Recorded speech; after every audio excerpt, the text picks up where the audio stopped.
Aquaman was just like, nah, I'm giving everybody a 1-2 combo today. I don't want to quarterback nothing.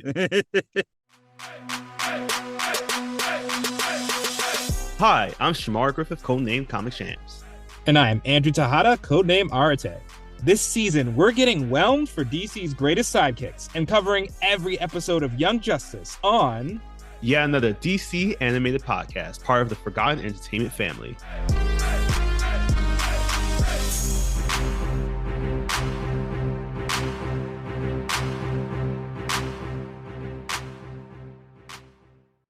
Welcome to yet another episode of yet another DC animated podcast. My name is Shamar Griffith, codenamed Comic Shams. And I am Andrew Tejada, codename Arate. Andrew and I have known each other since 1996. That was the year world-famous hypnotist Paul McKenna released his special, The World's Funniest Hypnotist, where he hypnotized 10 people willingly into doing whatever he wanted, and also started his own show, The Paranormal World of Paul McKenna, where he solved X-Files-like mysteries across the cosmos, and finally, also 2 years before he was sued for causing someone permanent mental damage due to his hypnotism. This man was granny goodness without the math. He settled. Okay, good. Because I was just like, woo, that's a lot of money you about to lose, sir. Yeah, no slander here. He did settle. So you make your own opinions, all right? We're not saying we're for or against Paul McKenna, just what kind of year he had in 1996, all right? Mind-bending year is what I'm going to call that one. But speaking about people who are all about hypnotism and mind control and, unlike Slade from... we have today... Oh, actually, Slade does make an appearance. I completely forgot about that. Today, we are continuing our coverage of Young Justice Outsiders. We are well into the last set of episodes for it. We still have a couple more to cover. Do not worry, because we're only covering today episodes 22, 23, and 24, titled Antisocial Pathologies, Terminus, and Into the Breach. Wow, this might be, from these titles, sounds like a very science math heavy set of episodes we're going to be covering today. Mouthful to say. Antisocial Pathologies was always like, what is this title? I'm surprised. I've been practicing that all day just to make sure I got it right. Timing of these episodes take place between January 22nd to 26th. So in the span of these 4 short days, so much went down. Yeah. And because we have so much going down, there was addition, subtraction, multiplication, division. I think I was very confused about one part in particular. Figure it might be best to call this episode the new formula. Everybody who's dealing with that new math, we're here with you in spirit. This is for you. All right, so now our cast list is going to be pretty short, mainly by which I mean the people who I'm going to be lifting up, because literally everybody and their moms was in this one today. Yes, because we have the full original team has returned. We also have the full, more or less, the Justice League is here. We got the Outsiders, the Covert team. We got almost every villain. It's wild. But these two individuals first haven't really popped up in a while. So first off, we're going to start with the voice of Clank from Ratchet and Clank. It's also the voice of Megatron from Beast Wars, not the Transformers movie that recently came out, the animated series from back in the day that inspired that movie. And finally, once again, we've mentioned it before, Arishem from the Eternals, as we have David Kaye, who's returning as Ralph Dibny, the elongated man. Finally. Wow, we've been waiting long enough. Right? I mean, I'm trying to think of something with stretch. And I think this joke has become a stretch. I'm going to move on. And finally, we have a big name thrown at us today, because the voice of Ultra Humanite. Yes, this is finally a chance you get to hear this gorilla do something other than grunts. The voice contributing to Ultra Humanite today is Greg Weisman, the showrunner, creator of Young Justice, here today. I mean, interesting way to throw yourself into the show, but, get in where you fit in, that's what they always say. Yeah. All right. So because we have so much to cover, including I'm assuming is some new math, let's jump right on in as Zeta Tube over to the beginning of antisocial pathologies. So right away, Granny Goodness is here reporting to the light of everything that's gone down recently. And as they're scheming, we learn that now there's a battle over who gets Halo. Because right now we know that Ultra Humanite and Helga in the last episode were talking about Halo, but it looks like Darkseid wants Halo more. So now there seems to be a fight. Ultra Humanite is like, I'd call dibs. And in response, Vandal Savage is like, well, too bad, essentially. But he doesn't seem particularly happy about it. In any case, they agree to let Granny Goodness get Halo at the end of this deal. And elsewhere, Tara's walking down the street at night on one of the most sus streets in Los Angeles, and she gets snuck up on by our old friend, Slade Wilson. Yes. Unfortunately for her, all that combat training that she has had did not help her in this case. Luckily for her, Slade has arrived more so as a friend. Actually, I'll take that back. Not a friend, more as a disgruntled parent, because he is quite upset over the fact that Tara has not been sharing information with him about all the things that have been developing. She shares that these were developing situations, so she felt like it didn't need any kind of reporting to do because she wanted to get all the details. And Slade tells her, "Come on, don't do that. You know exactly what I need to know. Don't try to lie to me because it sounds more like you're just trying to lie to yourself." And this is now this beginning stages of where we're seeing like Slade is understanding that there's a possibility that his top, person here, this person who he has used as an infiltrator upon the team, might actually be swaying over to the side of the heroes. Um, and he reminds her everything that he has done for her, how he was the one that saved her from legit. This I realize this we never probably said his name before, but this is Henchy. Uh, that's the name of the henchman. Who originally kidnapped her when Brion was out partying in London. And this is where we get like a good set of flashbacks where we see like how she got kidnapped because Brion was out partying and hence she had killed basically the entire security squad. So this is what makes sense now for why Brion's always been so upset about like what happened to Tara.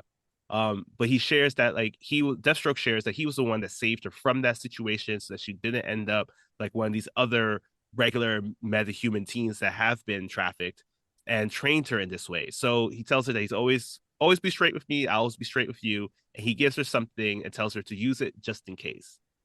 Meanwhile, we hop back on over to Hollywood, more so the tower, the new headquarters, where Dick Grayson is once again still feeling the effects of the expit from the previous episode, but now he's surrounded by everyone that he loves, such as Bruce Wayne, Barbara Gordon, Alfred Pennyworth, and Tim Drake, as Helga Jace is monitoring the situation, telling them that Dick's temperature is spiking, so they need to get him some ice so he can cool down.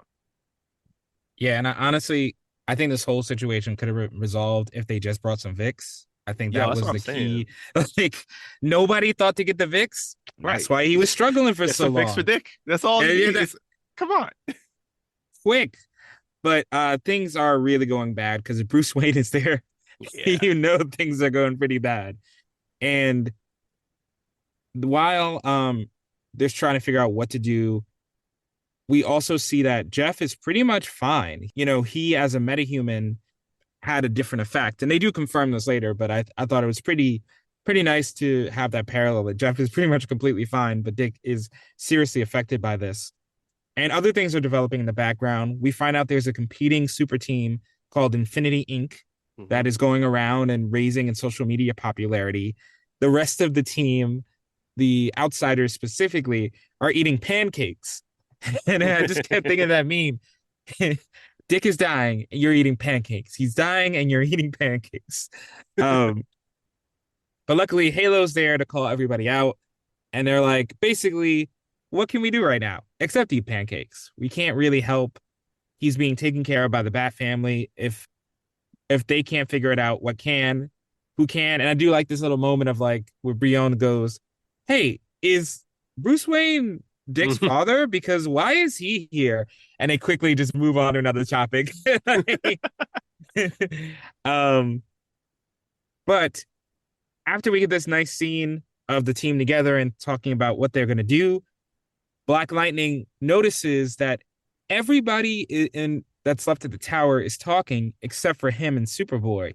And he looks and it's like everybody that's talking is pretty much a member of the Bat Team plus McGann and Aquaman.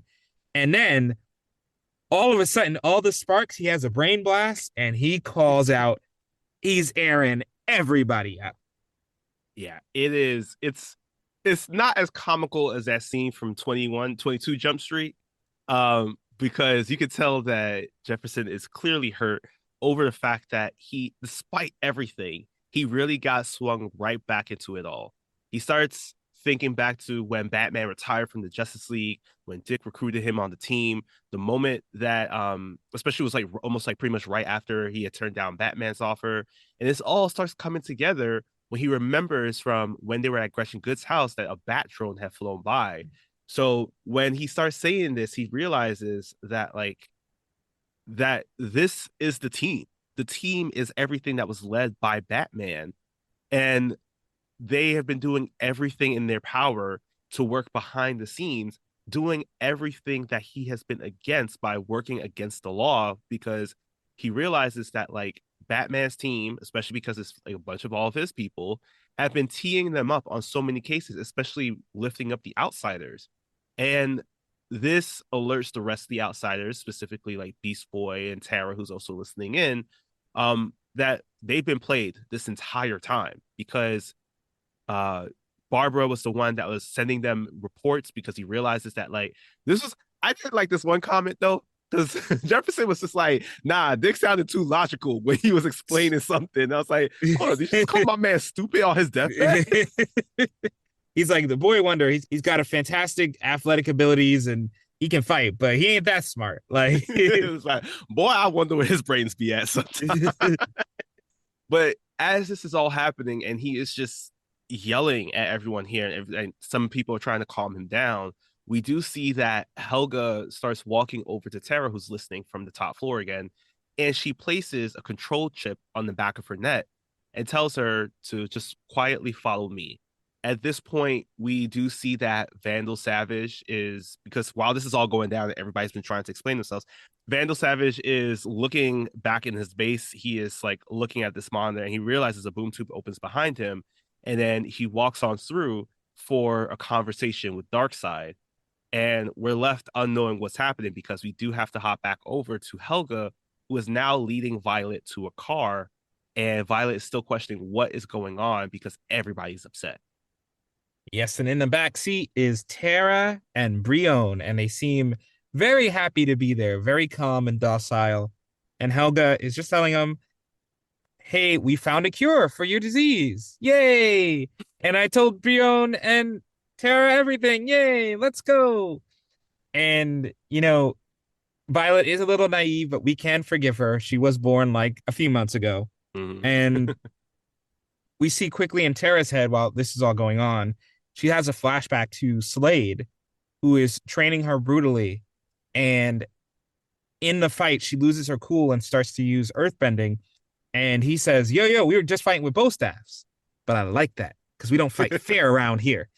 And so she smiles at this memory of not fighting fair. Meanwhile, back at the tower, Superboy and McGann are fighting again because once again, McGann kept things from Superboy under wraps.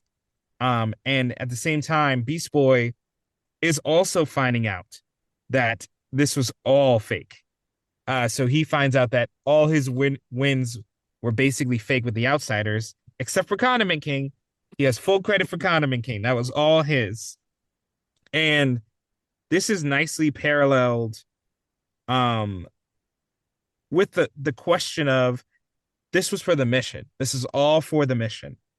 And what's thrown back in the Bat family's face is, what good is the mission if we lose ourselves trying to fulfill it? So there's a real questions going on of ethics of what they've done. And while they're debating what's next for this group, we see Halo gets to a secret facility and immediately is like, no, no, no, no. This looks like a room for Saw. What's going on here? Yeah, because as she's looking around, she realizes something very familiar about it. But unfortunately, at this moment, this is where we find out, well, at least the extent. We find out the extent of Helga's connections to her quote unquote mentor, who has we've was revealed in a previous episode was Ultra Humanite. So Ultra Humanite enters the room with Gretchen Good, and this is when Gretchen Good calls out for Overlord, the little Alexa box Hmm. thingy that she has to put a cerebral leash over Violet's eyes. Um, Helga is now, as you can tell, she at this point she's just like, "Hey, I finished what I need to do. I just want to leave because I just want to take my kids." She keeps saying Brion and Tara. Um, Ultra Humanites just lets her know that, hey, okay, cool, we could do that. However, you have to still agree to our terms. And this is when Gretchen steps in and shares that there has been a change of plans. Um, this is where she shares that, like, now that we have Violet, this opens up the door to something much larger, and ask Helga if she's curious to even know what that is, what she's planning to do with Violet. Of course, Helga's like, yes, I want to know. That inquisitive science nature of her wants to know.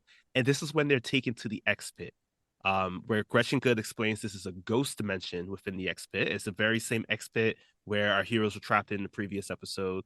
And they realize, she starts explaining how it alters the mind, the spirit of the body of any person that she wants to correct for being a soldier of dark side, and it preps their brain for reprogramming.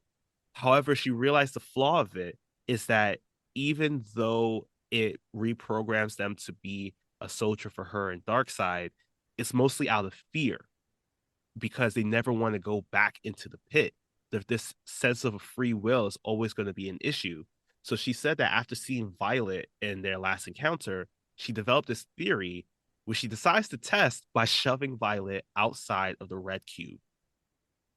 That's it. That's what we call the Miss Frizzle method of teaching science. Yes, It's 100%. Arnold did not want to go on this trip. oh no. Why did I stay in school? So in this experiment, Halo slash Violet protects herself with her Violet aura. And in this moment, Granny Goodness says, that's it. That's the key to the anti-life equation.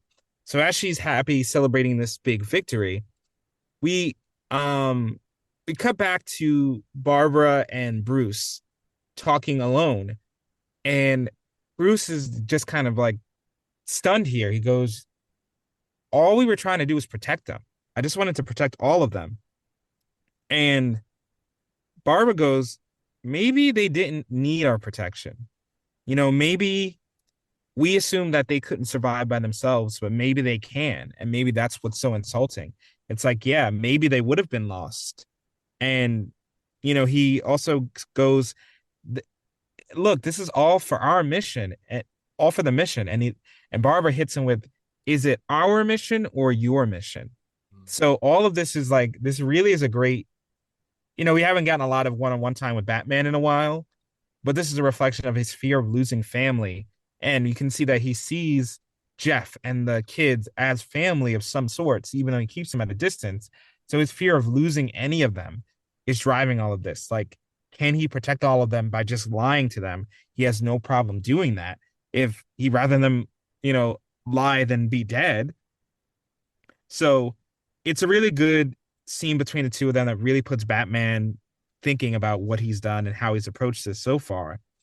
We cut hard back to the X Pit where we get a full explanation of how Violet's powers make the anti-life equation. And honestly, I felt like I was in geometry class in the 10th grade at 9 a.m. I had no idea what was going on. And I was just hoping this would not be on the final exam of life later on.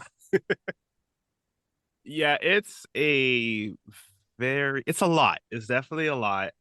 I'll try to.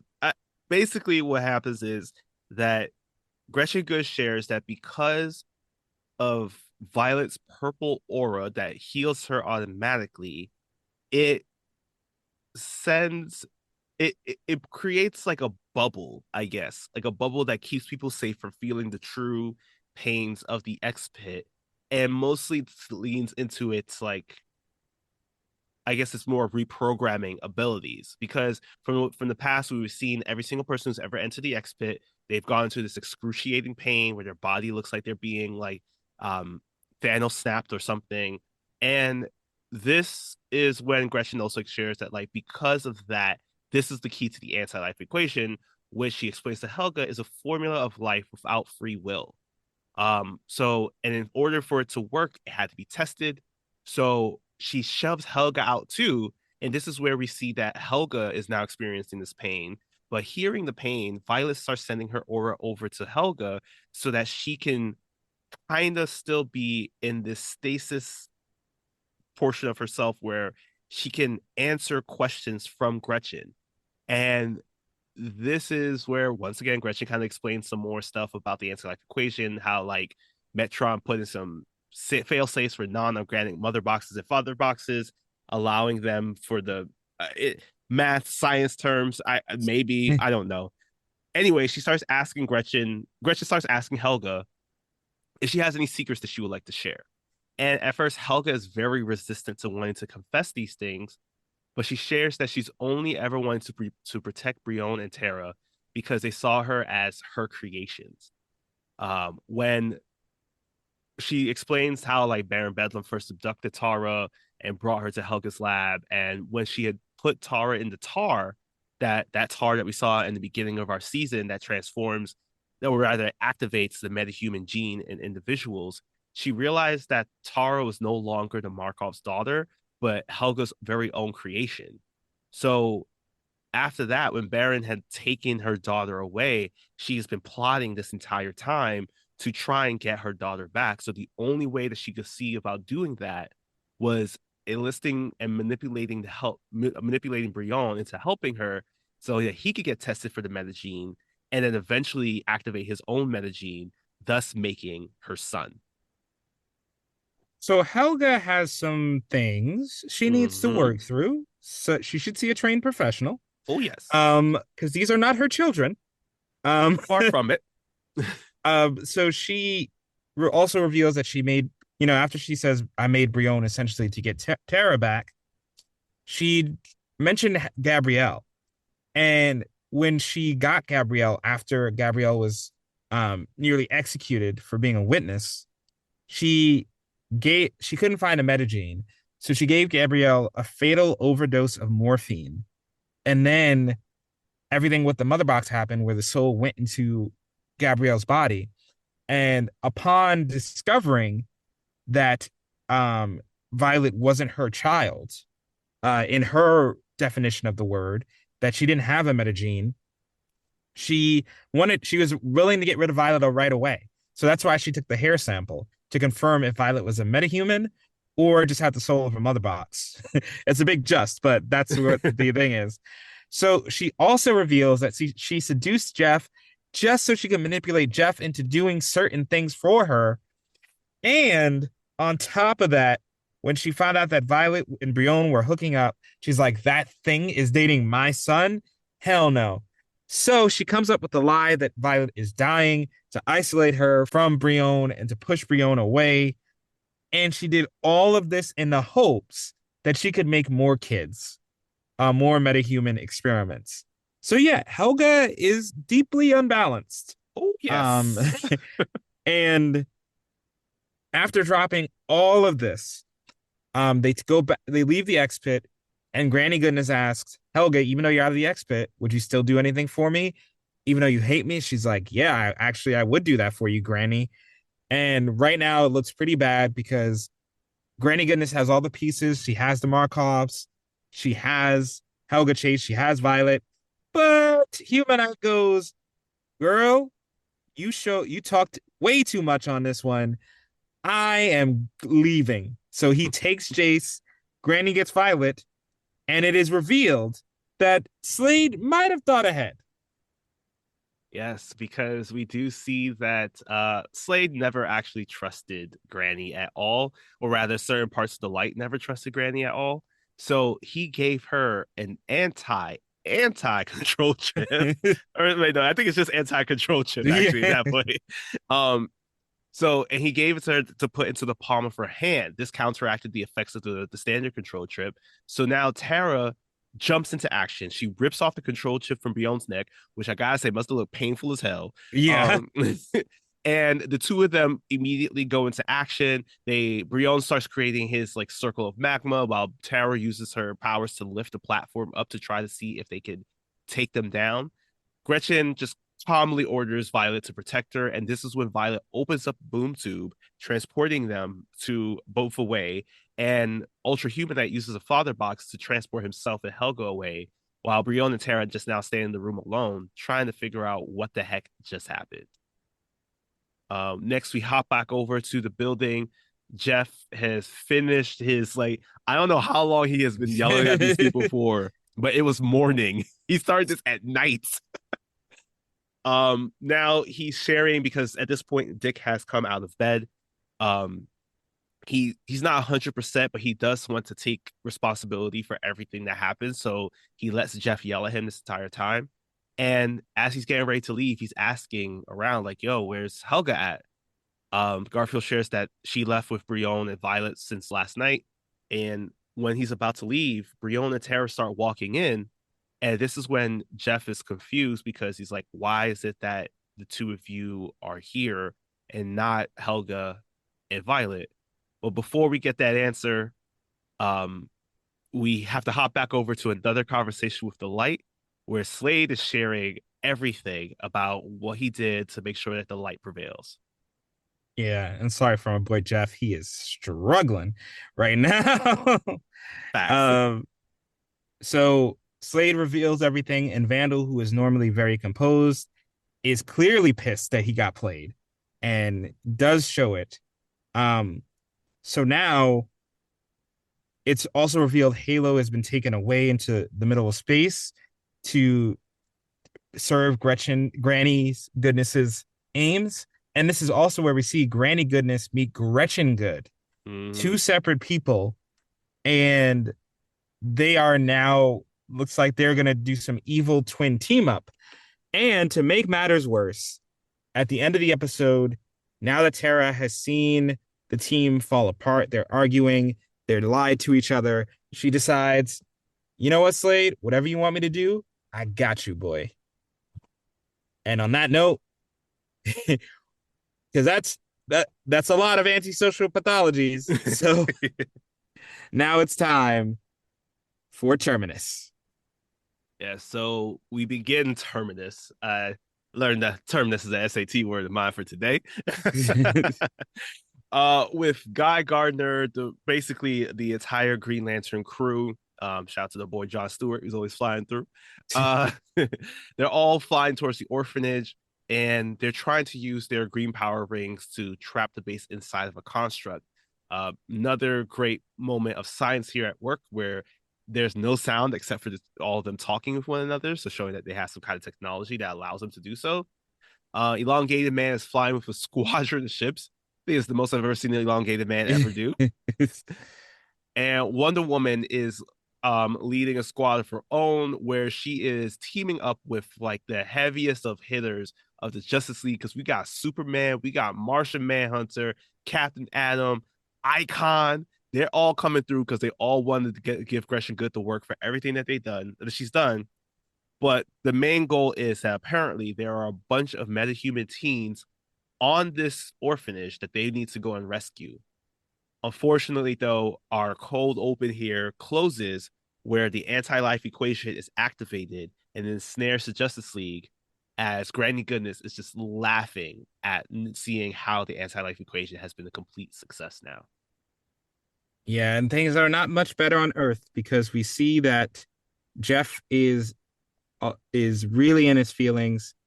It's like he's in the middle of a Drake music video. He is crying, basically.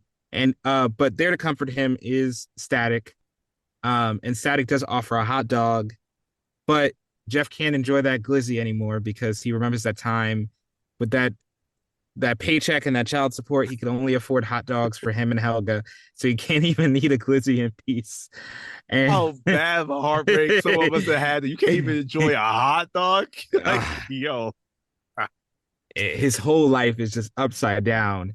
And again, the team is in tatters, but they, based on their technology and what they have access to, they assume Violet has to be off world. So they're trying to figure out who should go. And Nightwing pulls up, still sweating, still on a little weak on the knees, but he's ready. He says, I've recovered well enough. This is a team matter. We need to go and take care of business. So Nightwing agrees to go on this mission while McGann has another very dense conversation with Superboy. yeah, it's tough because this is a nice callback to what happened with them during season 2. So Connor and McGann are talking mentally over the mental plane, how she ever does it. The psychic link. Forgot that's what it was actually called. So he's quite upset about her working secretly with Batman's team, especially behind his back. And McGann tries to defend herself, saying that like they needed to do something. The League was losing the war against the light. And he says, I understand that, but this is why our team was formed. What he didn't understand was why McGann went along with it, given the last time that they've experienced such a betrayal like this within the team, it led to her brain frying Aquaman after Artemis had faked her death. And she tries to say that like this it's not the same. It's not, my intentions weren't like that. But he hits her with something that we haven't heard in quite some time, where it's just like that she doesn't get to choose what it's like, because at the end of the day, the lies that she's sharing here are very similar to the way that she was manipulating his mind back when they first broke up. And it's very similar to the ways that she's acting back in when everything was happening with Artemis's death. So the only thing that he can see is the pain that she's causing from altering people's minds in this way.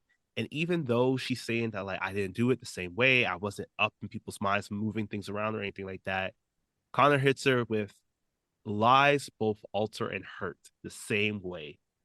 So now we're at this point where we don't know where Connor and McGann stand, but definitely not going to be in this kitchen because they hear a buzzing from the main room. As Forger answers the call, they run over, and we get introduced to our resident doorman of the DC universe here. First time I've heard this name, but I gotta say, I do like the reference that they make, because it's Kirby Jacobs, who informs them that there's a man here to see them, and he says that his name is Vandal Savage. Look, we have told you again and again that Vandal Savage is that one. All right? Mm-hmm. You know what I mean? Yep. He is the number one savage on this planet. And he comes up and comes to the heroes and goes, here are the coordinates. Here's where you're gonna find Violet. And they say, what's the catch? What do we have to do in exchange? And he said, you know what the catch is? I want you to tell him who sent you. My God. Where is his mixtape? Where is Vandal Savage's mixtape? Because I want it. Hot for this universe. You're right. You're right. This ain't no Uno Miles track that we could handle. This is a full Vandal Savage joint. Hashtag sponsor Uno Miles. Yeah. So while Vandal Savage is out here dropping them heat and them coordinates, the team gets themselves together. Of course, we're trying to figure out who's going to come through. McGann's like, all right, obviously we got to get 13. And I was just like, why? Who's 13? Why are we picking her up? 13 is a magic user in training. It's revealed that she's over by the Tower of Fate. Can't get in contact with her. So they get the next best thing, which is Nightwing offering his spot and being like, yo, I'll come through. I may be weak in the knees. I may be sweating with like a low-grade fever, but I'm going to still make sure to let Granny Goodness know that Vandal Savage sent the message. He's like, I can still do more work than Guardian ever did. So right. Don't worry about it. I got this. And along with Nightwing, we're also going to have Aquaman come through, because Aquaman's just like, listen, I've been on the sidelines for too long. Jeff had called me out last episode by saying that like how I'm a big bad Aquaman getting taken down in Brooklyn. And So not even a this good one. Not right, even a good Brooklyn. so this time around, I'm gonna come also and make sure Granny knows who's about to give her the word. And McGann's just wondering, like, okay, since Aquaman's coming through, who's leading the team? And he says, listen, I'm backup. You go ahead and do what you need to do. And I love this line because to me, it just meant that Aquaman was just like, nah, I'm giving everybody a 1-2 combo today. I don't want to quarterback nothing. He's like, I'm too busy throwing hands to be giving out instructions. All right. Yes. So everybody take care of yourself today. So before they go on the mission, they also decide to bring in a few members of the Outsiders as well. So Brion, of course, volunteers, and Superboy goes, "Yo, Brion, when we go there, can you keep your cool?" Which I think is hilarious. Yes. That Superboy is telling somebody to keep their cool, and Nightwing looks at this conversation and he goes to Superboy and goes, "I like this. I knew you're leader material." And Superboy is like, no, that's all you, boy. But what kind of leader do you want to be? And that one question just really pierces him because, there's always a question of like, is Nightwing becoming too much like Batman's negative qualities in media? And I think that is how you do it. Titans, that's how you do it. So they boom over into the coordinates they were given. Brion gets to lead the beta team to go and find Violet.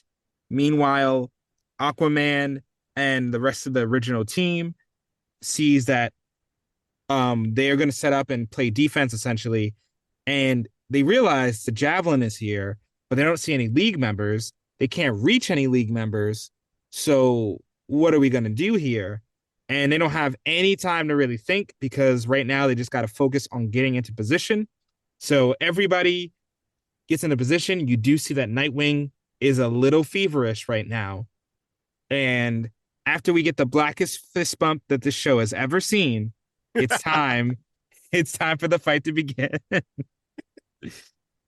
But before it does, we do see that the B Squad here, they're trying to make their way over to find Halo.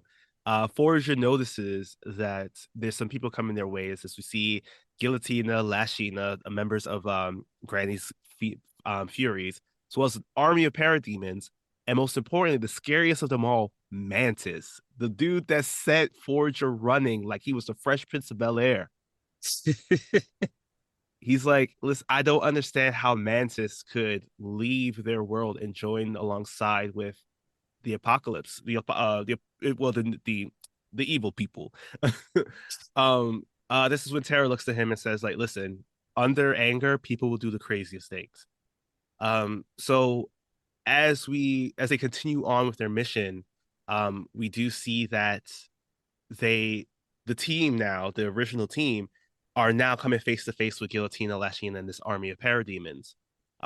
Everybody's fighting. Everybody's taking on somebody who they feel like could be their top competition so they could finally make their way through with the whole goal of trying to make sure to distract them long enough so that the rest of the team can make their way over. Aquaman and Tigress are taking care of parademons. We see that Miss Martian's fighting against Guillotina. Superboy's taking down Lashina and Mantis. And then we see that Nightwing has some bombs that he sends out. Unfortunately, because he's still feeling the effects of what he's been feeling, even though earlier in the episode, which I forgot to point this out because I love this line, my man said, I'm feeling whelmed, I'm feeling the Aster, and I'm feeling one last thing, because he was just ready to get to work. But then he gets attacked by some parademons that pushes some crates on top of him. And when he gets out of the crates, he sees a hand reach down to him. And it's Wally West Kid Flash smiling at him and letting him know, like, come on, man, this is it. This is the big time mission. You know I had to be here for this. And we see that all around him, Nightwing is seeing everybody in their like season 1 youthful age when they were all first joining this team.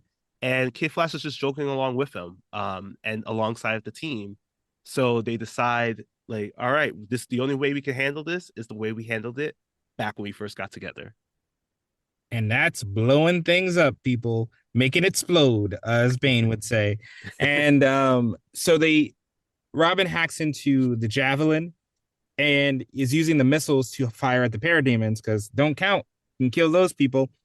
And so they turn it into a game where Robin and Wally are competing to get the high score. I would not be surprised if this was actually a Flash game at some point online on the Cartoon Network website. And they're having fun, they're trading quips. And right when they get to a good point in the battle, everyone else on the team comes up to Nightwing and says, "Hey, we kind of was part of your fever dream over the psychic link. So we saw that. We saw that you saw Wally." And Nightwing goes to Artemis immediately. It's like, "I'm so sorry for making you experience that." And Artemis goes, "You know what? Wally's always at our side. He always will be," and gives him a hug.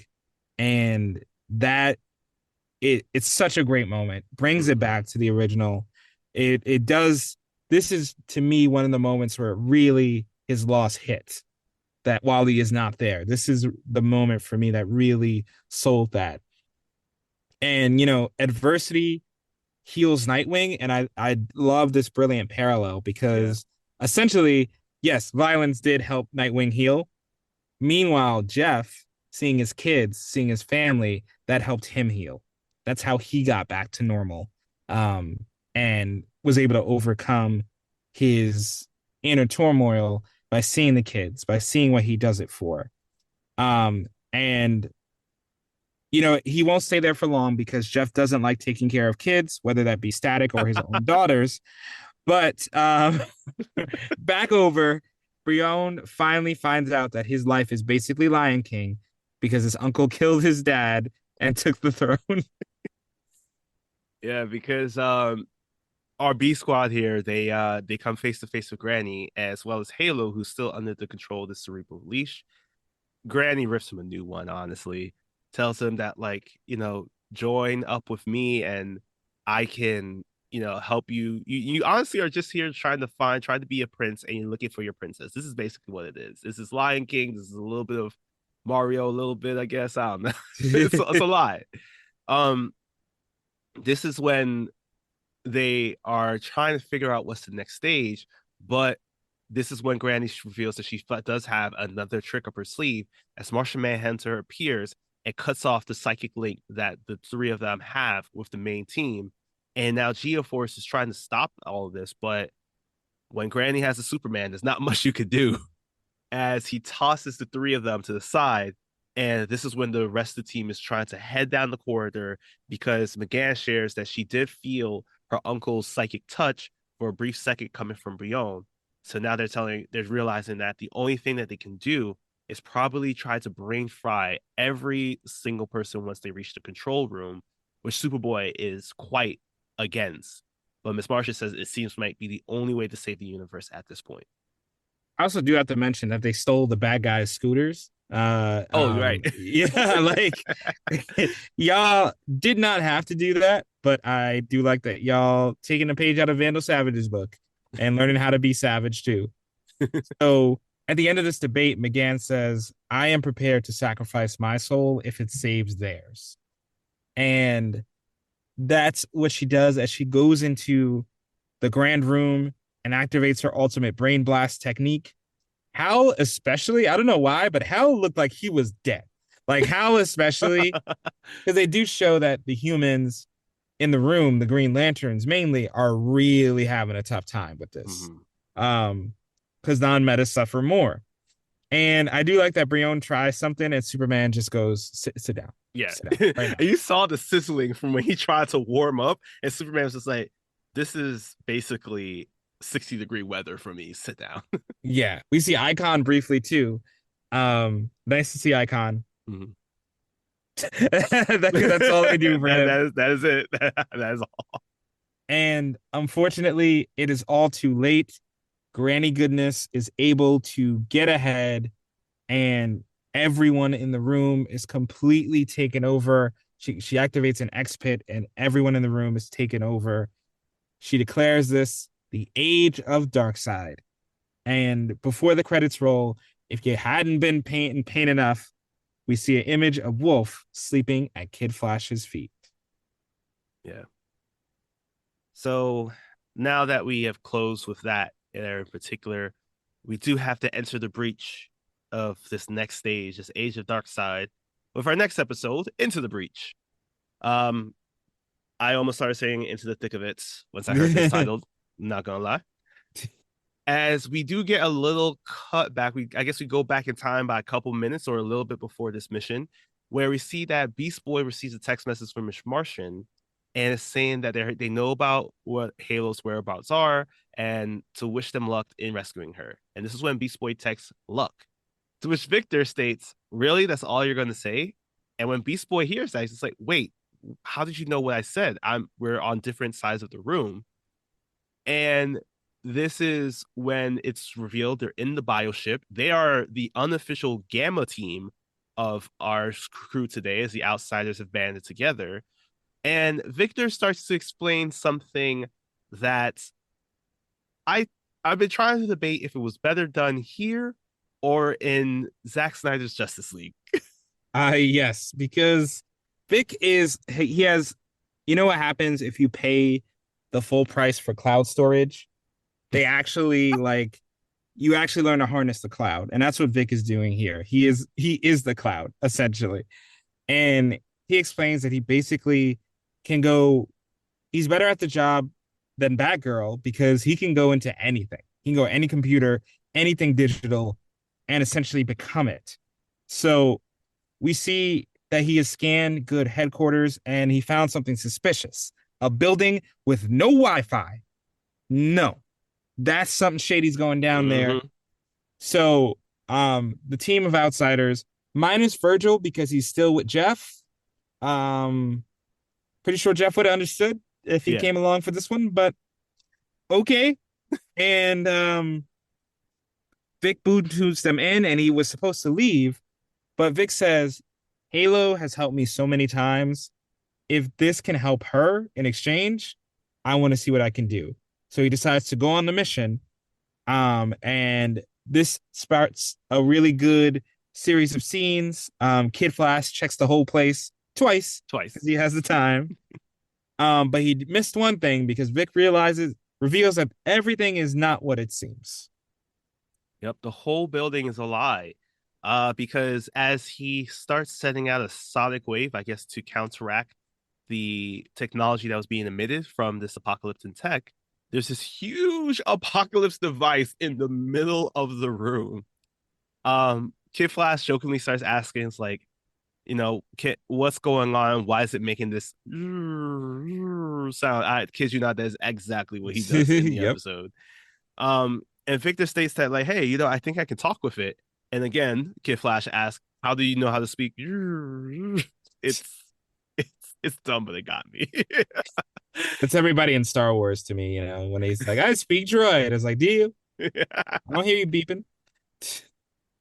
So as he's about to try and go and speak with it, a portal opens up underneath their feet and drops them into an X-bit.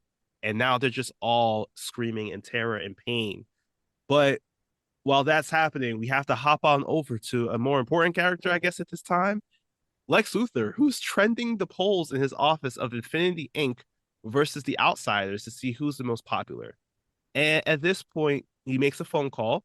Thankfully, this is a short enough scene because our heroes are in danger, because El Dorado is on the bioship and he hears on his comms about how the team is suffering. So he teleports directly into the X-Pit. That's some G-level stuff, man. Yep. Like that. He was like, I don't know where I'm going, what I gotta do, but we get it out. Unfortunately, I've never seen a bigger L this entire season than El Dorado's because the moment he gets there, he's like, oh, I can't actually get out. Let me try something else. He tries a few times. He can't actually leave. So he actually made the situation a lot worse. So while he's just struggling, Granny shows up. Gretchen Good shows up and says, Beast Boy, look, I could leave you in this X-Pit for hours, but honestly, I want that smoke. And you're the only one that can provide it. So Beast Boy goes, bet, let's go. So he gets a box. So they get that one-on-one. So they could box one-on-one. and, and unfortunately, Gretchen lifts because she is throwing around Beast Boy in every animal form like it's nothing. She is putting the hurt on this boy. Like she is going beast mode on Beast Boy right now. Ooh, good one. And while Beast Boy is just literally fighting for his life, um, Cyborg says, "You know what? Nobody's coming. I got to do it myself." And he finds a way to digitize himself. And in this digital world, he sees himself as human. I didn't mean for that Digimon reference, but there you go. Yes, I was about to say he's about to fight against Overlord Mon. Because that is exactly what he's doing. Overlord clearly shows that he be eating his Wheaties, and as he grows to this monstrous size to start taking down Victor here. Beast Boy again is getting the work from Gretchen. She honestly is bad because every single time he turns into a new animal, you can see that his eyes are getting closed shut. This is like Rocky Creed, honestly. Yeah. And Beast Boy, he's still trying to get at her because he's just like, you know what? I don't care. I'm gonna make sure that if I'm gonna win, I'm gonna come out this the winner. He even morphs his face as a gorilla to look like Gretchen. It is wild. This is the ultimate insult. Gretchen didn't take too kindly to that as she repeatedly starts to whoop him. And as she leaves Beast Boy on the ground, we see that Luthor is back on his helicopter in Metropolis. He is looking over the city. He is looking at images on his tablet of this Infinity Incorporated fighting against Killer Frost. Again, still checking the popularity of this team versus the Outsiders. So now that this is still kind of happening, in this digital world, Victor is running from Overlord Mon. Um, and Overlord creates a spear and throws it directly at Victor, causing him to go straight through his chest and impaling him to the ground. Beast Boy is down on the ground too. Our hero's looking lost, yo. Yeah. And right now, this is the point where Victor is in the world, he's stabbed, but he goes like, wait a minute, I'm not, this isn't real. This is all digital. And in digital, I have control. So who in here, whoever wants it more is gonna win. And nobody wants to win more than Vic. So he starts fighting back, and then he realizes, look, I can't win as regular Victor Stone. I gotta get my cyborg form. So in this really beautiful moment of acceptance, he decides to change into cyborg willingly and uses his strength and powers to instantly defeat this overlord, even throws in a booyah for good measure. And up on the surface, this completely breaks them out of the X pit. Beast Boy turning to Gretchen. She's like, I got lessons to teach you. And Beast Boy goes, you're the one slow of study.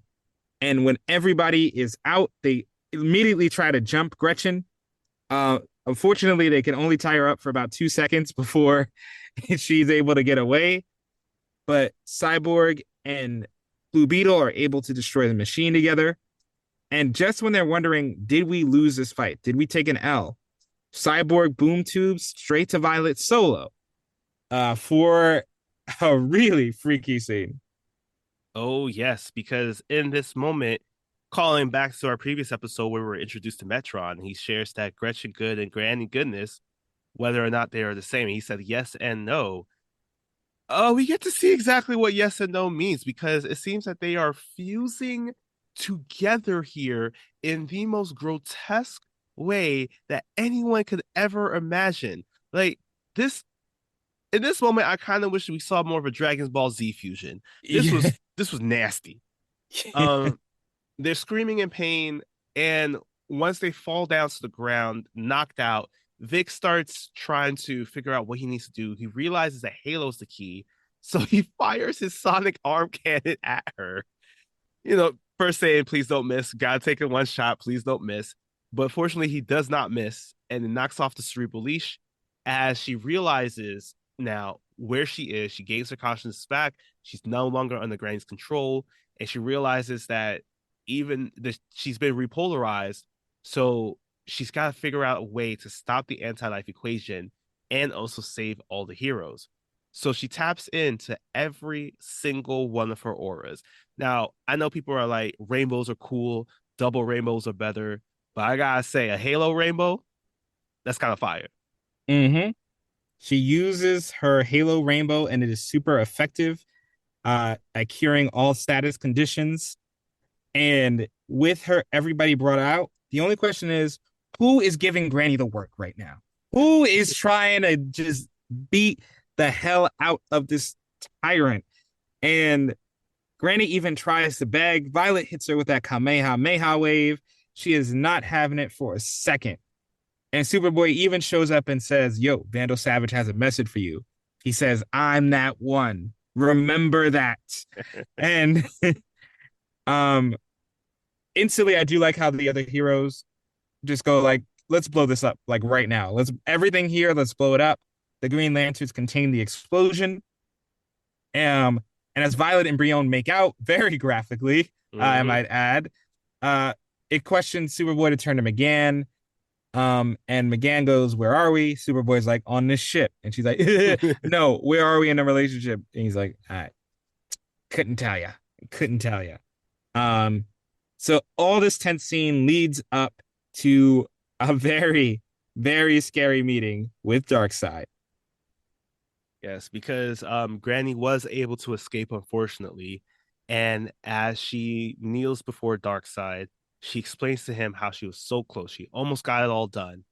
Unfortunately, the one that ruined their plans was Vandal Savage. And a nice little callback to what we saw where Vandal Savage first heard that Darkseid had found some trace of the anti-life equation and immediately started to start plotting to try to stop this from happening.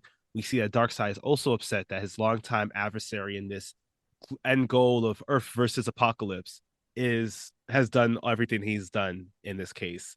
Meanwhile, we hop back over to Hollywood, where the outsiders are sitting down. Beast Boy looks more beat up than he did when he faced off against the Condiment King, and he's just upset over this losses because now he's just like, we not only lost everything with this team because we don't know what's going on, we haven't heard from them, but now we also lost Victor. And making a boom of an entrance, we have two boom tubes open up with Victor and Halo walking through with the entire team. And Beast Boy's just grateful. He's just like, I totally knew y'all were coming back this entire time. Yeah, and it is finally some triumph because not only did they win, but Cyborg also has the receipts. He has the video of Granny and Gretchen merging so he can trash her reputation. And immediately, Victor's being drafted on every team. Everybody wants that first round pick. But Superboy's like, yo, you don't have to go to this. You don't have to do anything. But Vic says, playing football, I felt good. I want to be in service of a team again. And Brion points out, you're going to need a name. Hot Lava is still available if you want it. But Vic does pass, and he says, I've been running too long from where I am. Now I'm going to embrace my identity. I am Cyborg. So it's again bringing his journey full circle in his acceptance of Cyborg. And elsewhere, because again, y'all know if it ends too good, something bad has to happen. So it is revealed elsewhere that Killer Frost was being mind controlled during that fight with Infinity Inc. And the other team is being controlled by Lex Luthor, which I don't think should be a shock to anybody who watches television at all. So now that we've kind of closed out this big, scary part of our season here, we're hopping into what's coming next in these last set of episodes. But before we reach that, we got to, of course, talk to you all about like that most whelmed episode from this bunch, comic book stuff. Also trying to figure out, why was it so grotesque watching Granny get together?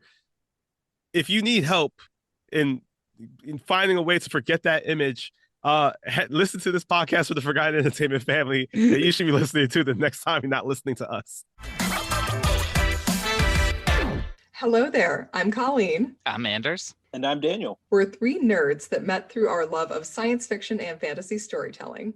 Of course, one of our favorites is George Lucas's signature achievement, Star Wars. And if there's one thing the internet definitely doesn't have enough of, it's nerds talking about Star Wars. So here we are with yet another Star Wars podcast, where each week we discuss one of the films in the current Star Wars canon. From the sands of Tatooine to the levels of Coruscant, we cover it all.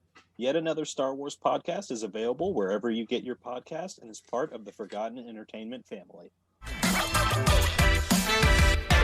Now that we have wrapped up our latest set of episodes here for Young Justice Outsiders, what are you thinking? Which episode had you feeling the aster or feeling whelmed? I felt all of them. Yes, so because of the math, antisocial pathologies is out of the running, but it was a very good episode. But too much math. So in between these two, for me, Terminus whelmed me the most. I have a weakness for team stuff, for classic team, classic Young Justice adventures, and this is just about as classic as you get. Not only do you get a reunion of the team, but you do get that flashback. You do get, finally for me, the payoff, the emotional payoff for Wally's death is here. And I just do like how all the characters reach the end or near the ends of their journeys. Brion comes full circle. The team comes full circle with who they've been. And we even see Tara taking more of an initiative here. So, and I also do like when it gets so dark, it does look like they get ahead, the evil strikes back. They get ahead, the evil strikes back. They make these hard sacrifices. McGann sacrifices her relationship in this moment, and the gamble doesn't pay off. So there's all this great stuff going on here. Especially the parallels of Nightwing being healed by violence, Jeff being healed by family. So I think that really put it ahead for me, just slightly over Into the Breach, which is a really good episode. I just preferred Terminus. I don't really have anything bad to say about Into the Breach. It's just Terminus did it for me. How about you? Yeah, I'm going to agree. Terminus did it for me too, because again, not coming after antisocial pathology is too much, just too much. I think like it would have helped if maybe we got a bit more understanding of what the anti-life equation was throughout more episodes, like space that out a bit more, because it felt like it was just like a bunch of here's now we're going to explain this topic to you because it's going to pop up in the test, like you said, in the next like day or two. Yep. Into the Breach I liked. It reminded me a lot of Endgame from our season 2 finale. But that was the thing, right? At Endgame we had, but then Summit was right before, and Terminus felt very much like Summit, where it's just like we have this great amount of dialogue, we have these great plot twists, we have these moments of just like you don't know where things are going to fall, and the thing like you said that capped it all together was this moment of healing, both through the fever dream and through Jefferson going through his own experience of just like meeting back up with his family, because it was something I feel like we have forgotten about because they were introduced so early in the season, and we just got this chance to see more of this relationship he had with Helga grow, while knowing that Helga wasn't really good for him because of what she was plotting to do. And the antisocial pathologies kind of showed us that this woman was not good for him at all. But yeah, Terminus I think is the most whelmed episode for me because it also had very strong moments of like what I liked in season 1 of Young Justice, especially with Connor being asked like, hey, you should give being a leader a try. He was like, nope, it's not for me. However, have you ever thought about what kind of leader do you want to be? It brings us back full circle. It's just like, we know that Dick has grown this entire time, but has he actually become the leader that he said that he wanted to be, or even like the hero that he wants to be? Because something that came up during the antisocial pathologies episode is the fact that he's still following Batman's orders. Could it be out of fear? There's a lot of parallels to like this X-Pit usage and how Batman kind of operated this whole entire mission. Terminus really spun that on the head and just said, for the person who was really working behind the scenes in all of this, have you truly come to terms about who you are? And I think that this is how they asked it and answered that question very clearly in this episode. Yeah. And I do like, Dick's journey, we have to remember that he started out so desperate to prove himself, so Mhm. desperate to break off and be the leader of the team, and how he's learned how to be a better leader, but he still has some growing to do. And him recognizing it here is crucial, because otherwise he would have gone on like this forever and he would have Yeah. become Batman. The bad parts of Batman, to be clear. And I do think another thing, this will definitely address more next week, that the Into the Breach feels like a finale, but we still have 2 more episodes. Yeah. So we'll talk about that next week more extensively. And yeah, just the repetition again of McGann and Superboy. They kind of start that fight in Terminus, and it seems like it's just, it's a couple's spat, and they're Mhm. gonna have to talk about it. But now they're trying to throw the whole relationship into question again, which is something they're repeating from last season. And they have to resolve in 2 episodes. So, it's some of the stuff in Into the Breach is a little bit of a retread. But again, it's not a bad episode by any means. I just think Terminus had it. Speaking about math and all that, especially with the talk conversations about life. Of course, this one, because of the fact he has such a crazy explanation about the anti-life equation, felt it might be appropriate to do a little bit of a redo on our anti-life equation conversation. So, fun fact, the day that we're recording this is 2 years to the dates of when we first shared with y'all the anti-life equation. We would lie and say we did the math, but you would know we were lying, and lies hurt. So we're not going to say that. Yes, these 3 episodes have taught us that very well. But yeah, so anti-life equation redo for y'all. Especially because as we are probably going to be entering new universes soon with the DC universe and all that, it might be nice to get a little refresher. So once again, in the known universe, there is life. Sound like a very Neil deGrasse Tyson documentary special there. But in the DC universe, there's also this concept of life equation and anti-life equation. So for the life equation, it's the thing that allows sentient beings to exist. Um, and this kind of got first introduced to the concepts of the fourth world. These are the stories of like Apocalypse and New Genesis. So this is because of the fact that a place like New Genesis exists, which we got introduced to in the beginning of season 3, where Forager is from. There's this idea that there's a life equation, and since Apocalypse is the complete antithesis of it, or the polar opposite, there has to be an idea of the anti-life equation. So this first comes about when in the first introduced in the comics in Forever People #5 in November of 1971. So for again, the Forever People was a group of people that the young Superboy met back in like season 1 of Young Justice with like Dreamer and Bear and all of them, who we'll see again. So Darkseid has been searching for this anti-life equation for since then. And he believes it to be the thing that he needs to take over the known universe. And it was first believed that the anti-life equation was originally possessed by a man by the name of Billion Dollar Bates. Sounds like he'd have it. Yeah.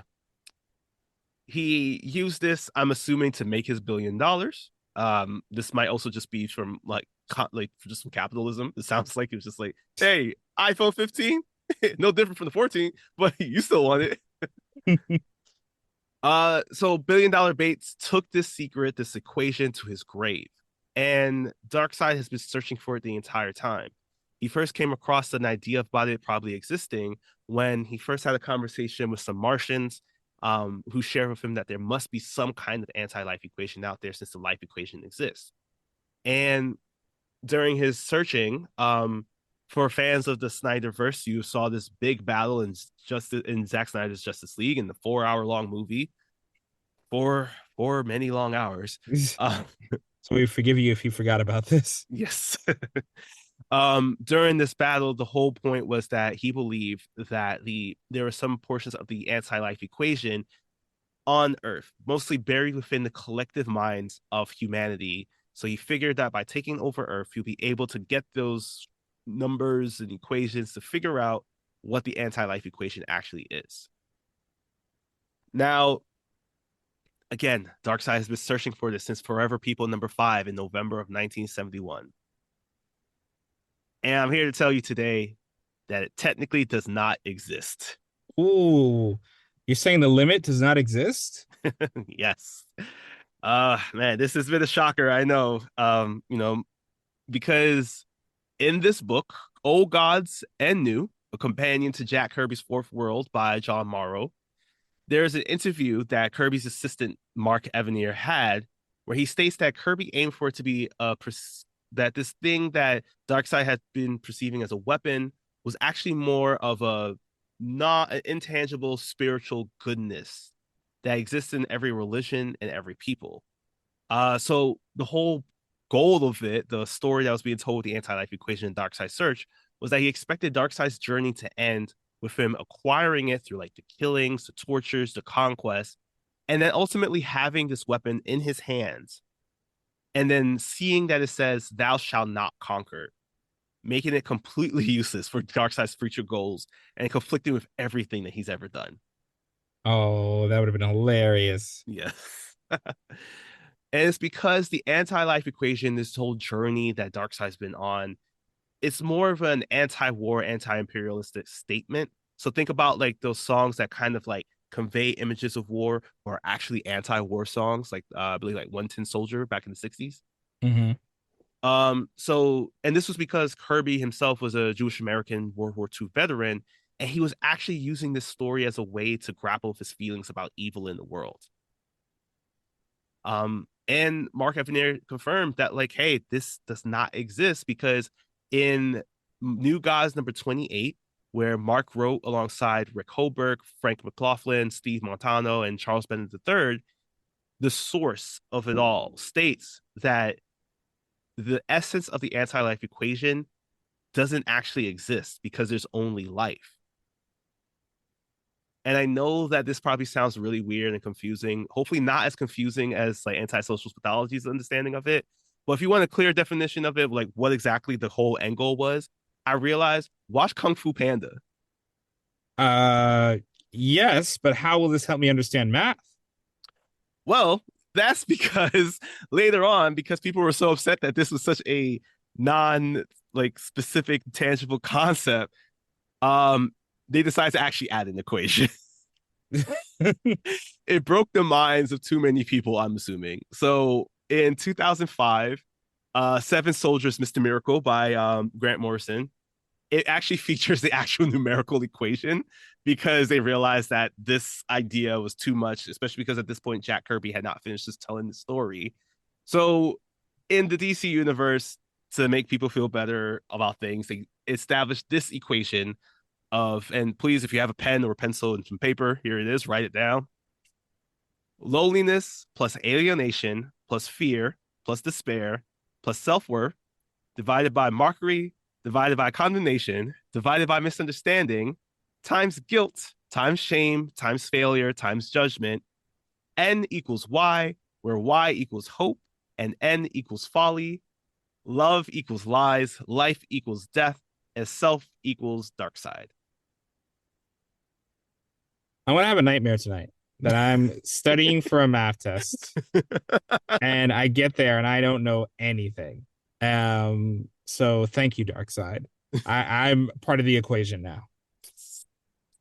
Yeah, so usually it's shown as like fire glyphs in a lot of comics, but this was really just established so that people had some kind of tangible way of determining what the anti-life equation actually is, and that's why it just pops up a lot more. But more or less, it always ends up being the anti-life equation is just basically taking away free will from people, just like we saw in our show today, where Granny Goodness was able to control them because they felt that by the thing that gives life is the fact that you're able to do whatever you want.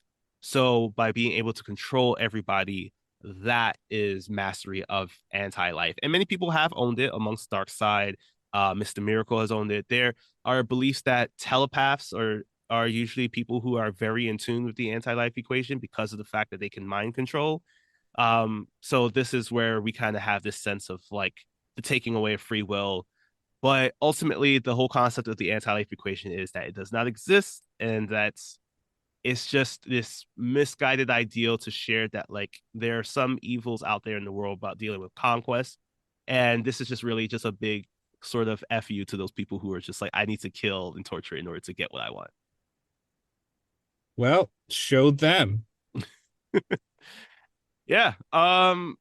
So that is the story of the anti-life equation. Again, about 2 years later, I think we're still just as confused about it. Hopefully not as confused as antisocial pathologies made it seem.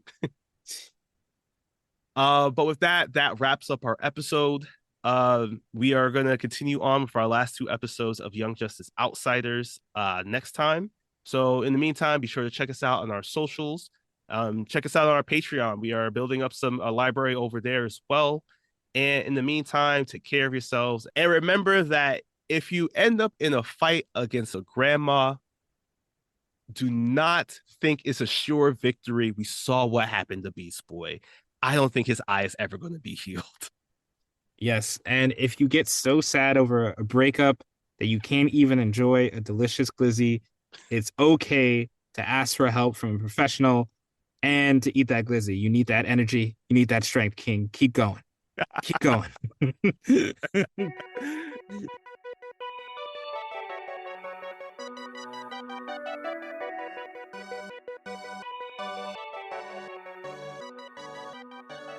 Thanks again for listening.